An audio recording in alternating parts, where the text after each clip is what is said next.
नमस्कार दोस्तों, आज हम शुरू कर रहे हैं ट्रेडिंग की एक बहुत ही जरूरी क्लास। वीडियो का टाइटल है 4 essential chart patterns for new traders. अगर आप चार्ट रीडिंग सीख रहे हैं तो ज्यादा पैटर्न्स देखकर कंफ्यूज मत होइए, बस ये 4 चार्ट पैटर्न्स पहले सीख लीजिए। ये वो सबसे कॉमन पैटर्न्स हैं जिन्हें ज्यादातर ट्रेडर्स इस्तेमाल करते हैं। इन्हें मास्टर करना आपकी ट्रेडिंग जर्नी में बहुत मदद करेगा। हमारा पहला पैटर्न है हेड एंड शोल्डर्स पैटर्न। इसे अक्सर HNS भी कहा जाता है। ये कैसा दिखता है? इसमें 3 पीक्स होते हैं, लेफ्ट शोल्डर, हेड जो सबसे ऊंचा पॉइंट होता है, और राइट शोल्डर। इसका मतलब क्या है?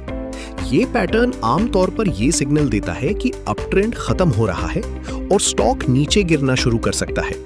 इसे एक इंसान की तरह सोचिए। जब नेकलाइन टूटती है तो ट्रेडर्स को एक डाउनसाइड मूव की उम्मीद होती है, यानी स्टॉक का प्राइस गिर सकता है। दूसरा पैटर्न है डबल टॉप पैटर्न, जो M शेप जैसा दिखता है। ये M शेप जैसा दिखता है। इसका मतलब है कि स्टॉक 2 बार ऊपर जाने की कोशिश करता है, लेकिन दोनों बार फेल हो जाता है। आप इसे कैसे पहचानेंगे?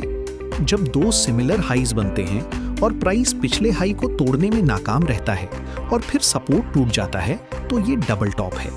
एक एग्जाम्पल देखते हैं। अगर कोई स्टॉक 100 रुपीस तक पहुंचता है, गिरता है, फिर से 100 रुपीस तक पहुंचता है और वापस गिर जाता है, तो ये डबल टॉप है। ये अक्सर कमजोरी का संकेत देता है। तीसरा पैटर्न है डबल बॉटम पैटर्न, जो W शेप जैसा दिखता है। ये डबल टॉप का ठीक उल्टा है। ये W शेप जैसा दिखता है। ये दिखाता है कि खरीदार वापस आ रहे हैं और स्टॉक ऊपर की तरफ बढ़ सकता है। इसे कैसे पहचानें? जब 2 सिमिलर लोज बनते हैं, प्राइस उसी सपोर्ट एरिया से उछलता है और फिर रेजिस्टेंस तोड़ देता है, तो ये डबल बॉटम है।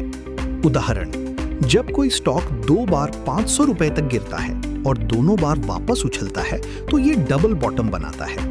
ये अक्सर ट्रेंड रिवर्सल का संकेत देता है। चौथा और आखिरी पैटर्न है असेंडिंग ट्रायंगल। ये एक बहुत ही इंपॉर्टेंट कंटिन्यूएशन पैटर्न है। ये कैसा दिखता है? इसमें ऊपर की तरफ फ्लैट रेजिस्टेंस होता है और नीचे की तरफ राइजिंग सपोर्ट होता है।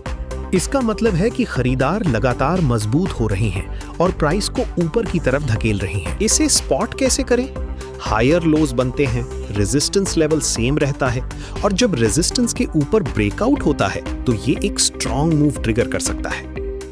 तो दोस्तों, ये थे वो 4 जरूरी चार्ट पैटर्न्स। अब आगे बढ़ते हैं कुछ आखिरी एडवाइस के साथ। हमेशा याद रखें, कोई भी चार्ट पैटर्न 100% समय काम नहीं करता। हमेशा स्टॉप लॉस का इस्तेमाल करें और पैटर्न्स को वॉल्यूम के साथ जोड़ें। एडवांस टेक्निकल एनालिसिस की तरफ बढ़ने से पहले इन 4 पैटर्न्स को मास्टर कर लीजिए। शुक्रिया और हैप्पी ट्रेडिंग।